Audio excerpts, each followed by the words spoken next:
All right, I'm supposed to be the chair of this session, which I take it is demonstration that I'm actually literate. So the paper, first paper will be Renato Renner, a theorem about many worlds branches, and I will try to intervene to keep things going, but we'll see. Okay, welcome. Thanks for the invitation to speak at this workshop, particularly to Lev. We had many interesting discussions already, and I'm looking forward to some further. And I'm sorry I couldn't be here yesterday. I had some teaching on Monday. So I will talk about the theorem that is hopefully relevant for those who are interested in many worlds. It's a new theorem. I think the proof was basically finished yesterday night, and the slides 5 minutes ago, so it's really new, because I was told that I have to send the presentation to the organizers, and I was originally planning to write during my talk, so it would have been a kind of Blackboard type talk. So this explains why maybe not everything is very readable, but I hope you can manage.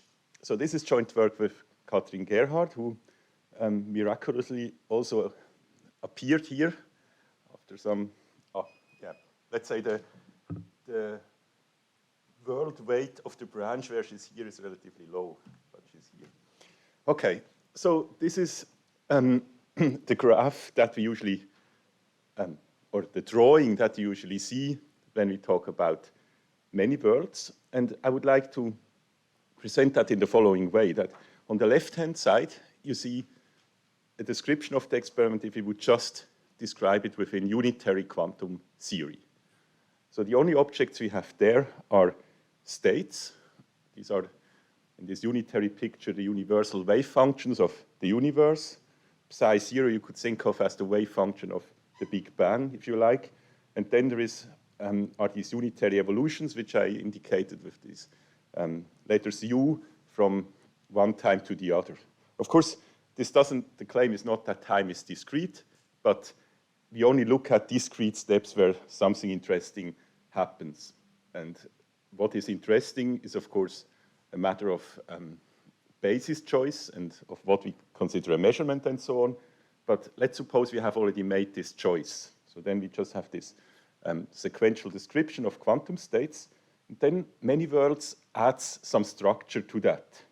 It tells us that there's not only the quantum state, there's also a basis choice we make. We consider certain things or interpret certain things in particular ways as perceptions and so on. And I will go into that in a minute. But the first point is it will be important for this, whatever I say, that when I talk about quantum mechanics, I only need the stuff on the left-hand side. So there's no basis choice or whatsoever. It's just the unitary evolution of the quantum state of the universe.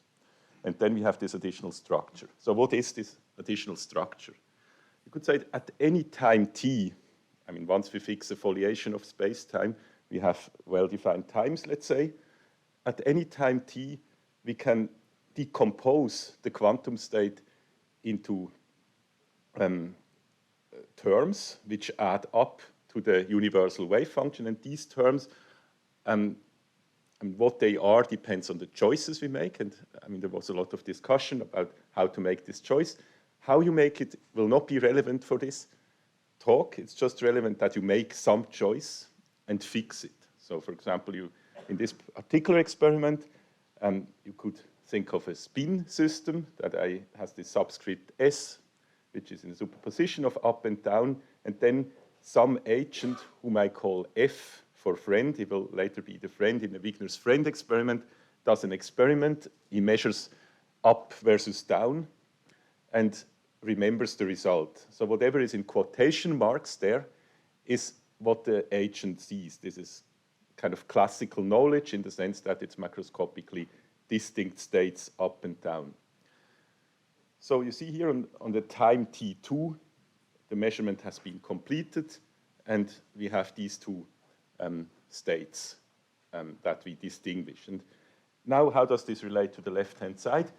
Of course, if we put back weights, so I put the weights now on top in orange, but this is just multiplied, then the right-hand side, these terms should, of course, correspond to what the universal wave function is. So it's just a decomposition of the universal wave function. So you see that the structure added by many worlds is this, or one of the structures is this decomposition into terms.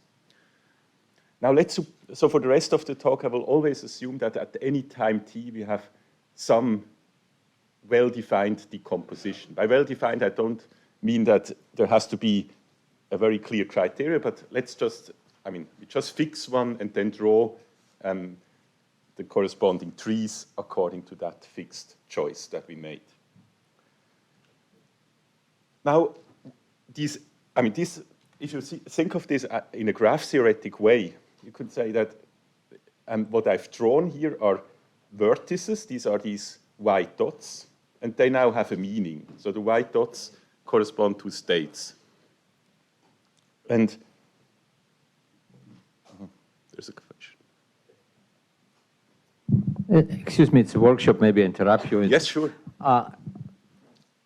I see the measurement happened in time t2, correct? I would say the measurement happened between T1 and T2, somewhere in between. So this is measurement in T1 because you have two lines. Yes. Until measurement happened, you don't split the word. Yes. So and then you put and you split it more because this is next measurement. They are not related. So it's yes. Mm-hmm. Yes. Right. So the measurement. Yes. Some other measurement. Yes. So actually, when we, for the moment, only focus on the dots, then this is just a discrete time description where I don't say what happens in between. And then I would say, when I draw the dot at time t1, there the measurement hasn't happened, but it would maybe now immediately after t1 happen so that it starts to split, if you want to think in that way. Yes. But now, so far, I didn't actually give a meaning to these lines that, if you think of this as a graph, you have now the vertices, and I gave a meaning to that. Each vertex corresponds to a state at a particular time. But the edges of the graph that connect the vertices, I've just drawn them because they're usually drawn. But you can ask, what do they mean? Why do we actually draw them? And the meaning that is maybe most relevant, in my opinion, that's probably something to be debated, is that they give us a notion of a past. So if I, for example, at time 3 now, here, would identify one of the worlds, the orange one on the top, and say that's the world in which I live, I somehow know I'm there, and I now want to figure out what's my past, then I can just follow the path backwards in time along these edges. So that means if there is a meaning to these edges, they have maybe more meanings, but one of the meanings they have is that if I follow them down to negative or to smaller times, then they lead me to my past. And this will be somehow the interpretation I will need to make sense of what I'm going to tell you. So ultimately, it leads us back to the Big Bang, if you like. Now let's look at, just as an example, to be a bit more precise about what I mean, the Wigner's friend scenario. So what do I mean by this scenario? We have a system S, for example, a spin particle. Now an agent called F, as before, measures the spin in the up-down basis, let's say. And then we furthermore assume that the spin and the friend are in a perfectly isolated lab, which I call L. And this lab L is also going to be measured by another agent, whom I call Wigner, or W. And this measurement may be in a superposition basis. So Wigner may be a very powerful quantum physicist who can measure, for example, or who can, for example, check by a measurement whether the friend together with the system are in an entangled state.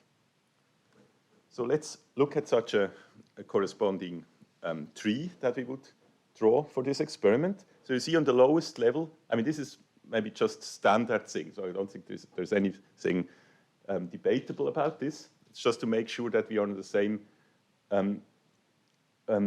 page with the notation. So on the lower part, I have just one state, which I don't distinguish even in many worlds. So of course, I assume now the world only consists of this experiment. There was the Big Bang, and immediately someone made a Wigner's friend type experiment. So, okay, the state is just that this spin is in this superposition of up and down, and the friend and Wigner are in some state which one could call the ready state. They're ready to measure. Of course, that state may also contain other information which is not relevant to the experiment, so I'll just call it, or have this symbol, this perpendicular symbol standing there. Now the friend makes the measurement. That's as before. So the friend is now in the state up when the spin is up, or down when the spin is down, and Wigner is still ready to measure. Now to simplify, or to have a feasible notation, I will call the state up L is just a joint state where the friend is up and the spin is up. And if I've defined a state up L and down L, I can also define a state right L or left L, which is just up plus down L or up minus down. So I didn't write this, but that's just the usual understanding. If I have something up and down, there is also right and left defined. So the state right L is a very complicated state. It's a superposition of the friend being up, or the friend knowing up and the spin being up, plus the friend knowing down and the spin being down. But Wigner can now measure, let's suppose Wigner now projects onto that state, or he measures whether it's right or left. So he will get an outcome right or left, and he knows the outcome, and the lab will be in that corresponding state. So it's again the same process. But now we want to analyze this a little bit more closely. So this is just what we would expect. And you see, actually, I have on the top always twice the same state. So the one on the left is the same as the third from the left, and the other two are also the same. So if I now put in weights, so the orange things are the weights that these terms have according to standard quantum theory. The first state just has weight 1 by definition, let's say. It's just a normalization. Then, of course, the state on the left at time t1 has weight alpha, and the other one weight beta. And then on the top, there is now an interference. And you could say the terms which are identical, the first and the third, together have weight alpha plus beta over 2. That's something you can easily verify. I'm not going to do that. And the other two states have weight alpha minus beta over 2. For example, let's just look at the example when alpha is equal to beta. Then there is a perfect interference, so only the state right will occur, because that's exactly the state we would expect. So if you put your plus here in between, that would be the state right L. And if Wigner measures that state, he will certainly get the outcome right and never left. And so what you see here is, I mean, this just illustrates we can put these weights. And now, if there is a weight 0, I will typically draw this only in gray, because that's a world with no weight. So we would not expect that this world exists. So I really mean 0. It's not small, it's 0 in this case. Okay, so this is just an example to illustrate what these trees mean. And now I want to ask a question. The question is, if I have maybe a more complicated experiment than that one, is it always possible to draw such a graph in a consistent manner? Now I have to tell you what I mean by consistent. But by consistent, I will give you some criteria. I will mean something that we can reasonably interpret as the past. So if you want to give a meaning to these connections in the graph, to the edges, the question is, can I draw edges with a reasonable meaning of past into a tree? Or I don't yet have a tree, I only have the dots, and I want to connect these dots in such a way that the connections mean that if I go downwards along the connections, I go into the past. So that's the question I would like to ask. And for this, and this is actually a result of, let's say, many discussions, in particular with Lev, because what I figured out in discussions is he was always making the point that the different worlds, the definition of them is in a sense vague. That's about the story we would tell, what we can distinguish. I hope I said that correctly, that it's not like there's not a mathematical definition what a world is.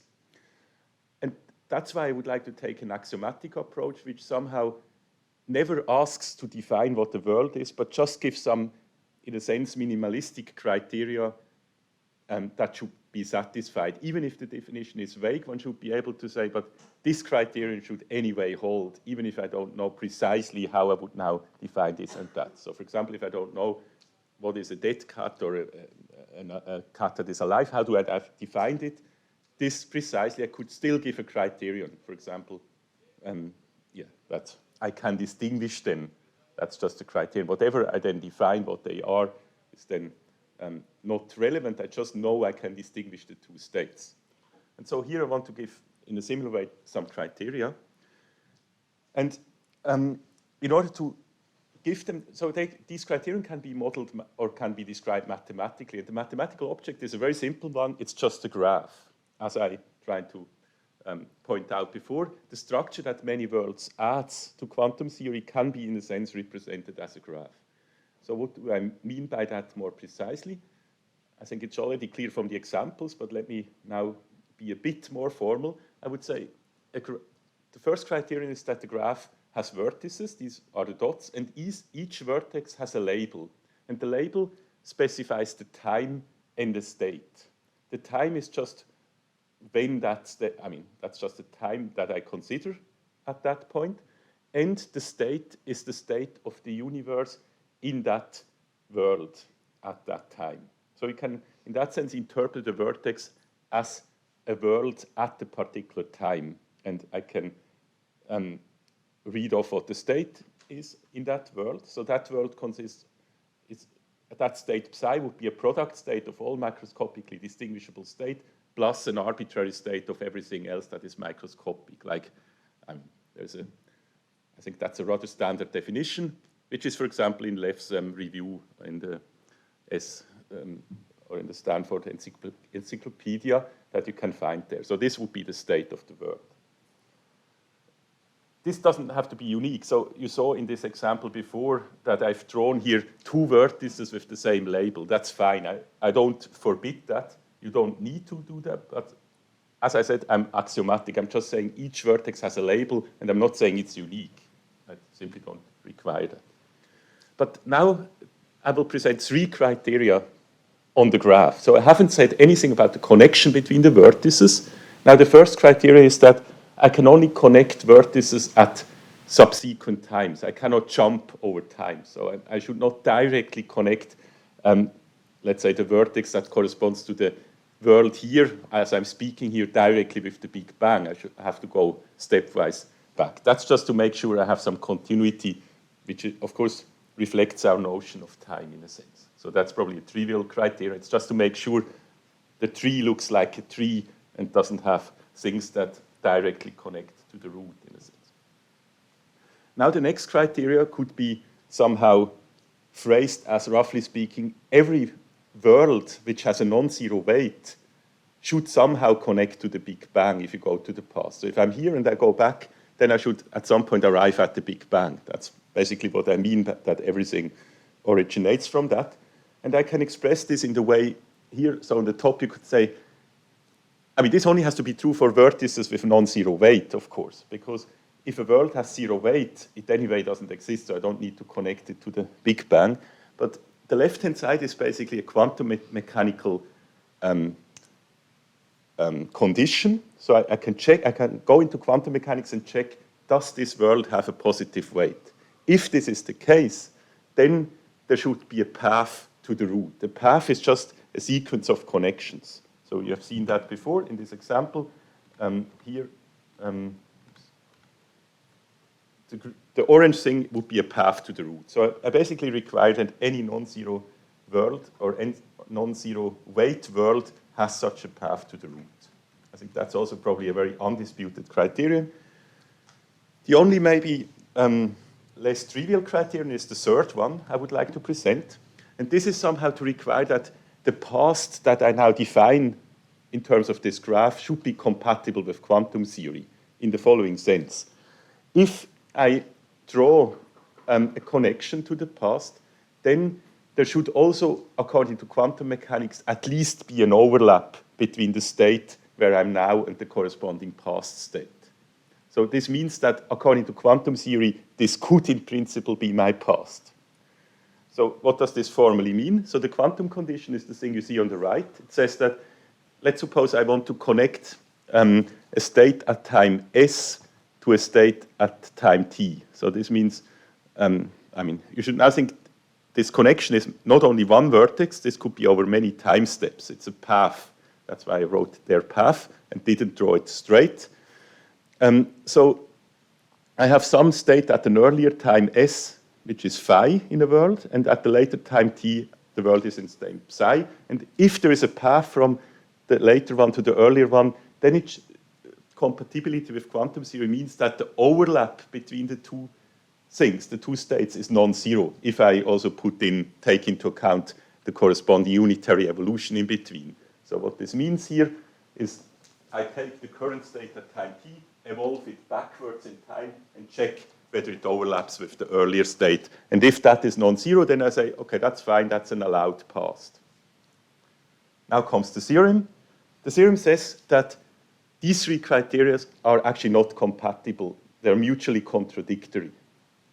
In the following sense, I can come up with an experiment, and the experiment will be an experiment I've already proposed a few years ago. It's one that I proposed with Daniela Frauchiger to actually analyze other interpretations of a quantum theory, but it proves helpful here as well. So if you look at this experiment and draw the corresponding graph to that, or try to draw it, and you try to satisfy all the three criteria that I've shown you, then you will never succeed. You will always have to violate at least one of these criteria. T, so remember T is the time continuity, that you don't jump over time levels. B is that you connect to the root, to the Big Bang, so to speak. And the third one is the one I just explained, that the notion of past, if you go backwards, this is not excluded by quantum theory. So that's, by the way, the experiment for those who know it. I mean, this is just to make the connection for those who are familiar with this experiment I've proposed together with Daniela Frauchiger. It involves two Wigner's friend type experiments put together. So there is one friend, F bar, who measures something in his isolated lab. The isolation is lifted for a little second so that the friend F bar can send a spin particle to another friend F, who is in another isolated lab, who can just quickly receive this spin, but otherwise is isolated. And then that other friend also measures something. And then there are two Wigners who measure the whole labs. And then you analyze that you just have to specify what the measurements are. And then, of course, you can draw such a tree.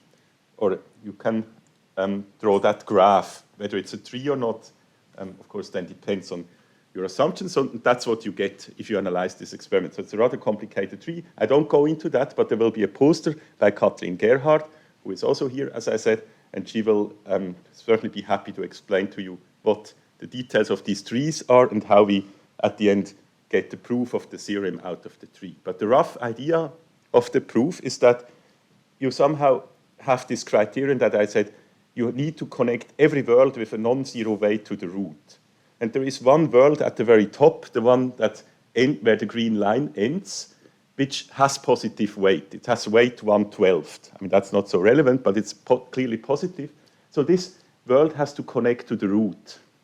But now you have the other criteria that the past has to be consistent with the quantum mechanical past. And the red lines are connections which are forbidden. So you're never, quantum mechanics disallows you, for example, to directly connect this okay outcome with one fail outcome, because that's just two different classical states. And if nothing happens, so for example, if I have an outcome which is okay or fail, and I say, I now know it's okay, then my past is not fail because it has no overlap with fail. That's just an orthogonal state. So the red lines indicate all connections which, according to this criterion that I called P, the last one, are forbidden. And then you can just figure out that once you take into account these forbidden ones, you will never manage to get a green path. So the green, whatever you can try to get along here, but you always run into a wall somewhere and don't get further. So it's like this play, like you are in a labyrinth and you want to find a way out, and the way out is the root. You don't find a way there in that thing. And that proves the theorem. Okay, that already brings me to the conclusion. It says that in many words, it's not always possible to define a notion of past that is compatible with the notion of past in quantum mechanics. And so, in other words, we cannot hope that these diagrams that you usually see in presentations of many words actually always make sense if you interpret these lines as things that indicate your past. So in that sense, it's a no-go theorem. It tells us that we have to think in a more complex way about these trees, or one could take a more extreme view and say this theorem tells you you shouldn't connect the points. We should just see each world as an instantaneous thing. But to say that there was a particular past I was coming from doesn't always make sense. So let's better just not draw it. And instead of having a tree, we just have a collection of points at each time, which are not connected to the points at the earlier time. So it's instantaneously something happens. This would contradict a bit the idea, I think, that we would think that once we are in a branch in many worlds, we stay there. So the theorem basically tells you this is not always the case. Of course, when I say this, all these phenomena only occur if we do experiments which are beyond our abilities. So I think there's no problem with many worlds if you just have a tree that always branches and there's no interference. But of course, all interpretations work very well as long as you have no Wigner's friend type experiments or interferences. They only become interesting once you exactly consider such things. So that's why I think this is an interesting test ground. But at least the notion of past doesn't pass this test ground. Okay, so that was already all I wanted to tell. Thanks a lot for your attention. And I'm happy.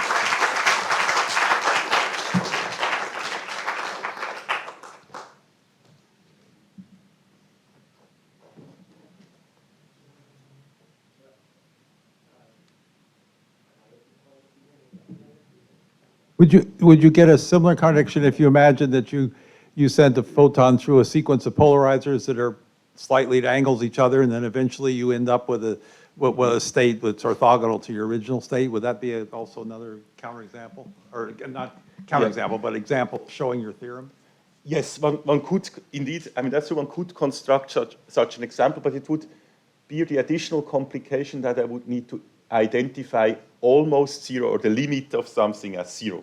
So it would make things a bit more complicated because it would only work in the limit where I have infinitely many measurement steps. Why not just one polarized this way, then 45 degrees? Oh, if you do 45 degrees and then again, do 90 degrees. No, then I don't think it will give an example because that is a bit similar to, actually, that would be very similar to this one here, because that's almost that. Like the first thing is, like this is of course more complicated with agents, but if you forget about the labels and just think of, this is a state, let's say, polarized to the right.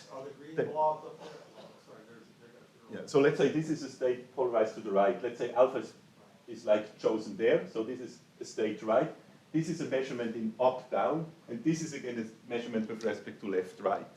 So this would exactly be like you first measure like this, and then measure like this, and then again like this, or which is of course equivalent to what you're saying. I think this would not. So here I can draw everything consistently. Well, is that because you got zero amplitude? Yeah, yes, because here I'm just not requiring that this is somehow connected to the root because this is zero amplitude indeed. Yes. So I'd only require worlds to be connected to the root which have non-zero amplitude. Yes. Otherwise, it would of course not work. But that's, I think, fine. I mean, we would not expect a zero world amplitude to be connected to the Big Bang. So that's exactly somehow what we would not expect. So, yes. So if I understood correctly, that would basically. But I first thought you were thinking of an example where you make very little terms, infinitesimal small ones, and then it's possible to do something similar, but it gets very complicated. So, thanks. I've got an observation. I don't really have a question, well, perhaps. Yes. Of course, what you're considering, these histories are not decoherent histories. Question then.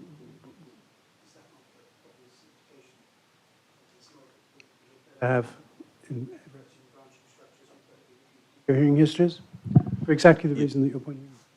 Yes, I mean, that would be, if I understand the question correctly, we would need to go into, let's say, the framework of consistent histories in a sense and choose a framework and say we are only... You've actually already are in the framework of decoherent histories. You're just not using projection operators in strings but then and stuff. You would need to say that certain results cannot be compared because here we have, I mean, because this is a kind of Wigner's friend type experiment, it's not like we are in a situation where we have to define which observables can be at the end compared. So like you cannot, like you have to choose a subset of observables and say these are comparable observables, and this subset will not cover all observables that the different agents see in this setup. Well, I think actually it'd be a bit too long a conversation for me to respond to that. Okay. But yeah, Let's we talk can about it talk after. later. I'd Okay, be happy all to right. discuss this in more detail.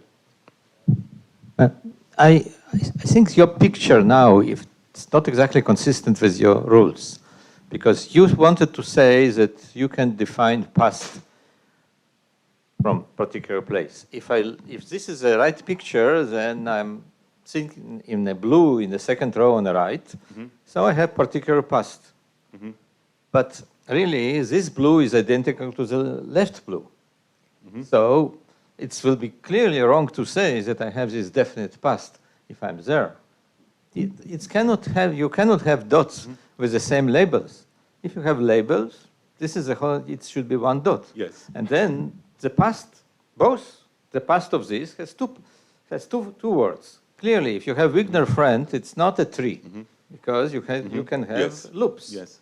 Now, but so loops are, of course, a part of, if you have super technology, you'll get loops. Yes. So It doesn't, but now the second, in the end of the, you draw a picture which really bothers me. You had something which showed from nothing. This, I don't believe can happen. If you go to the final graph. yes, or maybe you mean that one, for example. Yes, that one. So loop is perfectly fine if you have super technology. I think many people, I think DeWitt spoiled many words trying to say that there is no such thing like loop. But Everett, from the beginning, sure, he said that if you have super technology, you can interfere with words and get something like this. But how you get from nothing this seems, if you look on times 3, that you don't have this branch at all. So how it's appear from nothing? It's hard to believe that this is consistent. Okay, so there are two questions. So let me first answer that one that is connected. It was the wrong direction. So you said I should only draw one, and that's indeed so fine in this case. So, okay, here you would, as I said, the two are the same that are identified with this orange thing. So according to our axiomatic description, like the criterion cave, you are perfectly allowed to do that, and the theorem still allows you to do that. So, I mean, some people may say, oh, I want to draw them as different dots, and you would, for example, say, no, they're one dot. That's fine. So I just took that as an example, and I would not want to make the claim that it's not necessarily better. So what you're proposing is I would actually connect this line with that. I not draw this. I just don't draw this. And this line, there would be a line from here to here. That's fine. I mean, that would be a valid. That would be a valid way to represent this thing according to our rules. But this is not valid because if you use this, you don't get the right past. Yes. Okay. So, as I said, that's exactly the reason why we are axiomatic, because people are saying, "Oh, this is not right," and others would maybe say, "No, I exactly want to make this distinction." The theorem. I mean, let me be clear. If you now tell me you find this is not right, but the other thing is right, then this is still in the range of our theorem. We didn't specify, we just don't require that vertices have a unique label. If you apparently want to require that, which is fine because we don't exclude it. So, but you want to be able to see the past. Yes. And then this is a simple example that if you don't have unique label, then your past is clearly wrong. Oh, okay. Now, okay, the claim is not that so we don't want to say there must be a unique path. We clearly allow that there is a non-unique path. So there was none of this criteria that we had. So you see, this is just time continuity. This doesn't say anything about the past has to be unique. It just says we can only connect things at two subsequent levels, which is, I guess, fine. This only requires that we want to have a path down to the Big Bang. And this only requires we have to be compatible with quantum theory. But at no point I required that the past has to be unique. So if you indeed have an interference experiment where the tree branches and then comes together again, that doesn't violate any of the criteria. So we are not, so the theorem doesn't claim it's impossible to have a unique past. It says it's impossible to have consistent notion of a past, even if you allow that it's not necessarily unique. So in principle, you only have to agree on these three criteria, like the time continuity, which I think everyone agrees. This, I guess, also everyone agrees at the end. And then this one is maybe more disputed, because one has to be disputed, I would say. I mean, I still think it's a reasonable criteria. And if you agree with all these three criteria, then you must say, oh, but there is something wrong. Now you went too far. You asked for too much about what you can draw. And so I think you should really understand this as a no-go theorem, like the no-go theorem I had with Daniela Frauchiger, that we put things up that most people hopefully would find at least sensible. Maybe they wouldn't agree with it, but say, okay, that's a reasonable requirement. And the requirement is not about uniqueness of the past. We just say a notion of past should be compatible with the quantum mechanical notion of the past. That's basically that criterion. And then we say it should connect to the root, and it should be continuous. And then we're saying, but these three things you cannot all have. Yes, I don't want to take the whole time. If you go to the last picture again, and you didn't take This one. Yes. And you will add my kind of, I think it's natural requirement, that you cannot have different dots which are with different labels. You will avoid this. Do you believe you still can have something of this kind? Oh, if you exclude it, not so. This was just an illusion. illusion. If you forbid to have what you had before, 2 points which are the same points, but you draw them differently.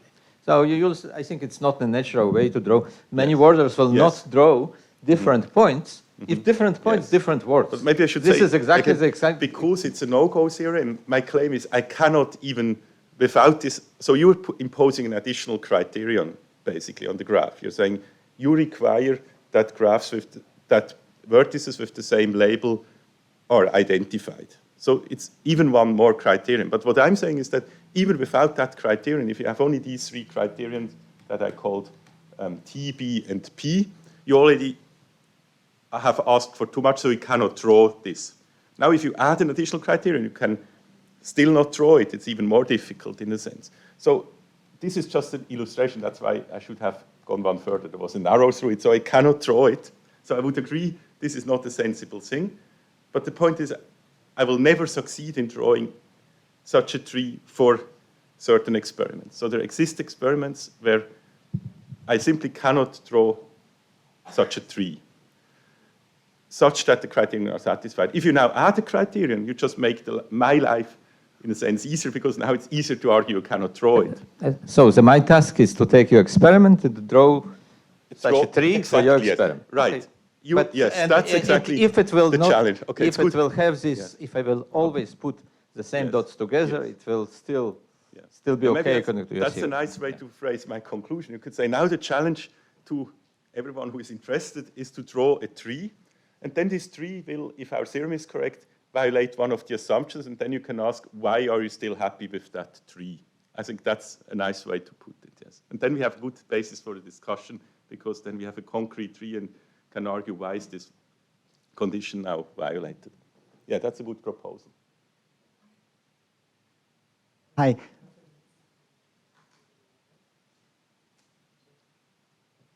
Okay, so I will ask first. I want to ask, hi, Yeah, hi. Nathan. Yes, I would like to ask if, what about reversibility or irreversibility? So obviously you're thinking here about measurements that can be reversed. The Wigner friends with his super technology can reverse them. Yes. And that's not completely standard in quantum mechanics. Some people say that measurement is irreversible, so you're using the word measurement in a way that would not appeal to everyone, but fine. Yes. And then there's another issue. What about discussing signaling? I mean, in your system, there was even passing not just information, but passing a particle from one lab to the other. Can signaling also be reversed? Okay, Is signaling not irreversible? So let me first answer the first question. So I absolutely agree that, of course, whether a measurement is reversible or not is a matter of certainly interpretation. I mean, we haven't done this, at least not a measurement done by humans, was never reversed according to my knowledge. So we don't know whether we can do it, but I would say it's within, I mean, because the many world interpretation refers to unitary quantum mechanics, at least it's mathematically possible. And it's also, I'm certainly not the only person saying that, because this example, actually, where you do that, is an example that was, I think, first proposed by David Deutsch, who is, of course, actually used it to illustrate many worlds. So he said, the measurement that the friend does is a unitary one. I mean, that's a precondition, that the measurement is unitary. Now, in principle, now the question is the operation to reverse it an allowed operation? Does it occur in our world? And he just assumes it does. If it is unitary, then it's allowable to... Yes, but then I would say in many worlds, we always assume that the state of the universe evolves unitarily. That's just an assumption that is part of all many worlds variants I've seen, but okay, maybe you now make me doubt, because I guess many everyone... worlds is not an interpretation of quantum mechanics, because then many worlds is not a full interpretation of quantum mechanics, because in many situations, you know, Caldera and Leggett, Feynman and Vernon, and so on, they discussed situations in which you explicitly average over the initial conditions of the you know, environment, and so on, and so it's explicitly irreversible. Yeah, now you bring me in a very funny position, because I'm not here to defend. I'm not here to defend many worlds. Actually, this theorem, in a sense, yeah, how should I say? I mean, I don't want to be unfriendly to Lev. I'm not here to. I'm here to discuss many worlds. It's a theorem that, yeah, as Lev put it, poses a challenge, and the challenge is to draw a tree. But this was not a talk to support many worlds, but nonetheless, the reason why I mean, at least I find many worlds still an extremely attractive way of thinking with, of course, at the end, once you think about it, you arrive at such doubts as the ones I've presented, is that we have no indication by any experiment that the unitary evolution is not the correct description. But yeah, that's just an assumption, as I admit, and I'm certainly in favor of testing other assumptions as well. But experiments have been conducted to see a limit on how unitary the world is, and so far we have no experimental evidence at all that this is a wrong assumption, which doesn't mean it's right. It's just a good assumption given our current knowledge. But this was not the point of my talk. Hi, a nice theorem. It's a nice closure of the Frauhiger-Renner theorem, I think, because it didn't exclude the many worlds from what I remember. Yes, yes. Yeah. It was actually originally thought to be in support of the many worlds, Yeah, but then I tried. I remember. Yeah, yes. So I assume that you are a Everettian, but based off this result, because it convinced you. Anyway, Yeah, so I'm someone who changes his mind. yeah, great. Me too. Yeah. So the thing is that normally when they define the branching structure, they use some projectors that are compatible. And this excludes, in my opinion, the possibility of Wigner's friend, but it's important to discuss it. So Wigner has a different set of macroscopic projectors than her friend. The incompatible macroscopic observables, so to speak, because he looks at the friend, and the friend has some definite outcomes or which are not definite from the point of view of Wigner. So the normal definition of the branching structure doesn't allow this kind of experiment. But I think it's important because I like the criterion that you labeled P, because I use it in a recent article of mine that I just posted, I don't know, 2-3 years ago, and I will discuss with you later, because I don't want to monopolize the time. But I think if you allow from this kind of experiment, in the manual's interpretation, what you do is to turn Alice, or whoever is Wigner's friend, in some sort of Boltzmann brain that contains some wrong memories of what happens. I would like to discuss more details later, because I think I took already too much time. Okay, then we can discuss it. Maybe I just want to make one comment about that, because there's indeed a lot of confusion already in this Renner experiment that was maybe partially due to the fact that in our initial version we were not so clear about that point. I mean, it was done in that way, but not emphasized. And I think Scott Aronson wrote this famous blog article, I mean, famous in this community of people discussing this, the blog article where he say, agents whose brains are Hadamarded can no longer think. So he did just exactly that point. If you impose this measurement, or if you measure an agent who is in a lab, like as you see it here, then of course after the measurement performed by Wigner, the friend it's no longer well defined even what would be the state of the brain of the friend. I mean, it depends on what you assume about the measurement, whether it's a destructive measurement and so on. Now, in all these sorts of experiments that I've now discussed in the context of this talk, it's not relevant what the state of the brain is, because the agent is no longer needed after that measurement. That's a very important point. So the agent only has a role as an agent until he or she is measured, and after that, it's just considered as a physical system. And therefore, this problem doesn't arise. So I don't even need to define what happens with the brain. But I would agree, of course, that if you manage to do such an experiment, you can no longer trust the content of the brain. That's the whole point. I mean, this is a measurement changes the state of the system that is measured unless it's classical, and here it's highly non-classical. So I agree with that, and one has to be careful in the analysis that one doesn't wrongly now read out the brain state of the friend and draw conclusions from that. That would be completely wrong.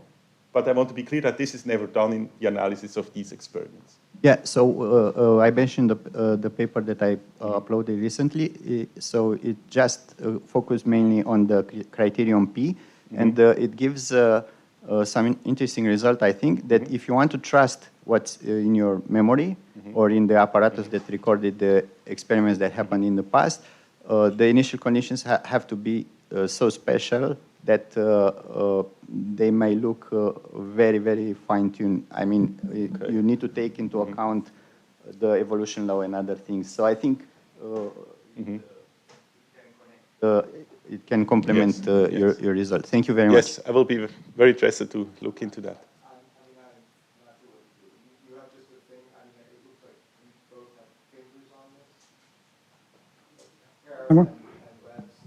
Okay, yeah. Okay. So I just, very quick, I want just comment that it seems to me that if you assume, I mean, we sort of trust decoherence, that's good enough that you cannot do the reverse measurement. Right. And so therefore we think we can draw lines, graphs like that. Yes. If we don't trust decoherence, then I would say it's wrong to do those graphs. Yes. Just my comment. Yeah, that's a possible view. I mean, that's usually what one hears in this context, but I find this a bit unsatisfactory because, as I said, the different interpretations of quantum theory only become interesting, I would say, or you only see differences in them when you consider experiments of that type. As long as we have a lot of decoherence, we are just in our kind of daily life quantum physics, and they're all interpretation, whether it's a collapse interpretation or a many worlds or Copenhagen, basically completely agree. So in that context, it's not so interesting for me to study them. I'm not saying it's not relevant, because that's all we have today, but I think the interest starts when we consider experiments where you actually would, in principle, see a difference, like these Wigner's friend experiment where you recohere friends, because only there I can really see the power of an interpretation, because now I could see, maybe now Copenhagen fails, but many worlds still does it correctly. And I think that was the reason also why Deutsch actually looked at exactly this experiment, I guess. I mean, I don't know that. Maybe people who know maybe Deutsch better may tell me, but he looked at this experiment because I think it's an interesting experiment to illustrate the power of many worlds. And this is clearly an experiment where the friend recoheres into one branch, namely, I mean, the way Deutsch described it is that you basically undo the unitary, so his state of the brain is in the same state as at the beginning of the experiment. He no longer knows what he observed and so on. So I think these are interesting experiments, and if we would say we can no longer draw, so the whole form, like the whole additional structure that many worlds imposes on quantum or additional structure that, in many words, yields or gives us, in addition to just saying everything is unitary, if that all falls apart and we can say we can no longer draw these graphs, then I would find this a bit disappointing. No, but I wouldn't say it falls apart, because it's good enough to explain our normal experiences. Yes. So that's the important part of that graph. That in a normal situation, it works like a graph. Yes. And so it has relevance. Yes. But it would have relevance Yes. in certain very specific Yes. situations which perhaps Yes. don't have any empirical relevance anyhow. Yes. But then we would be back Where- at just where it's only unitary a thought quantum. experiment, and like- things can go wrong in Yes. case of thought experiments. I'm not so Yes, worried. but basically, if I understand correctly what you're saying, in this picture, you would say, as soon as we have experiments like that, we shouldn't consider the right-hand side, we should just go back to the left-hand side and say, that's just quantum mechanics, and all the additional structure we try to impose is only relevant for all practical purposes, but not in general. We can look at precisely what the Yes. conditions need to be, etc. Yes, yes. Which, of course, then this Yes. becomes interesting to do experiments. Yes, but I would certainly agree that as long as you have enough coherence, then there is no problem. So I definitely agree with that. The problems only arise if you have these very special experiments. But yeah, my hope would be that a good interpretation would even cover them and say something interesting about them and not say, now we can no longer do this stuff. But yeah, that's something to be discussed, of course. Yeah. Just, I want to be sure that I know the challenge. Yes. So the first, because you had some comment which I think will, I believe that I can draw some reasonable tree, and if there is a Wigner friend, this tree will be slightly strange, it will have loops, but it will not have these things which you had before. But one difference, which you said that the friend is not important because Wigner measured him, he is not an object. In many words, it's pretty explicit about dots. Every macroscopic object should be well defined. So if you have a friend, it cannot, after Wigner measures him, in particular branch, there are two words, they're splitting. Wigner measured the friend, and since friend is a superposition, now there are two different words. So you cannot draw one point when Wigner measures the friend in the superposition of measuring up and down. These are two, because one word, Wigner found him left, and observer up, and another word, Wigner found left and observer down. These are two dots. You Yes. will not put one dot. So am I allowed to split them and Yes. still I will have some? Yes. So all you said would be compatible with our assumption. So yes, you're allowed to do that, yes.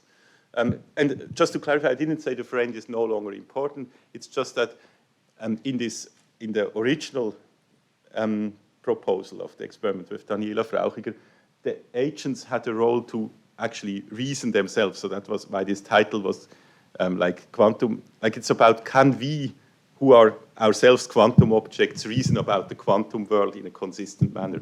And there, the agents had two roles. One role was that they're physical systems, and they always remain that. I mean, the friend will remain a macroscopic system in a sense, but it's also a quantum system, so it could even be in a superposition. And the friend has another role, is also an agent who uses quantum theory. And the only thing I said is that the second role is no longer imposed on the friend once he or she has undergone a measurement, because that would be highly problematic.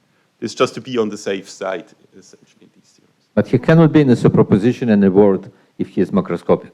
No object can be in a superposition in a word. Yes, yes, I agree with that.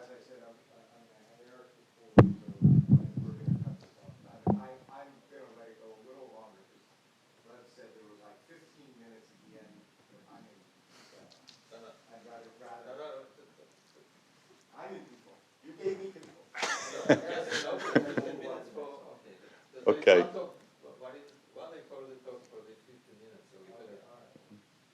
So I wonder whether what you would think of the following possible interpretation of your result. What you're showing is that there's no single privileged basis, even at the macroscopic level, that works everywhere for all times. But in different circumstances, for different kinds of processes or transitions, one sometimes will have to change privileged basis, in which case the picture wouldn't be as you suggested at the end, a completely disconnected collection of nodes, but rather a disconnected collection of locally connected graphs. Okay, so I would see this a bit differently. I would say at least for the way we think, like we also prove the theorem. So because we look at the particular experiment, which is two Wigner friend experiments, at any point in time, it's clear which objects are macroscopically distinguishable. And I just take these as the preferred basis. So whenever, for example, the friend in the box knows whether he has measured up or down, then up and down are like the corresponding basis states. So the basis states are kind of fixed by the experiment we impose. And in the graph picture, this would mean that, you see that I put like labels to each node, so these labels are kind of fixed. I don't change them in the theorem. Just say these are specified by the experiment because the experiment tells me what is macroscopic. And by saying that something is macroscopic, I would say these things have to be different nodes. I think that was also Lev's point before, that macroscopically distinguishable object should be two different points. So the preferred basis, I don't change the preferred basis for that. I say, choose any you like, but then we fix it. And then once you have fixed the dots, what I'm now allowed, the freedom I give you is to connect them. I tell you, now you can choose how to connect which one is connected to which. And now I'm saying whatever connection you choose, you will run at some point into a contradiction with at least one of these requirements or criteria that I gave. But it's not about, so this is true for, let's say, the claim, like the quantifiers are, there exists an experiment with well-defined preferred basis choice given by the macroscopicity, such that if you now try to connect the dots, draw the lines, you will run into the contradiction. But maybe you can discuss this a bit further if that was unclear.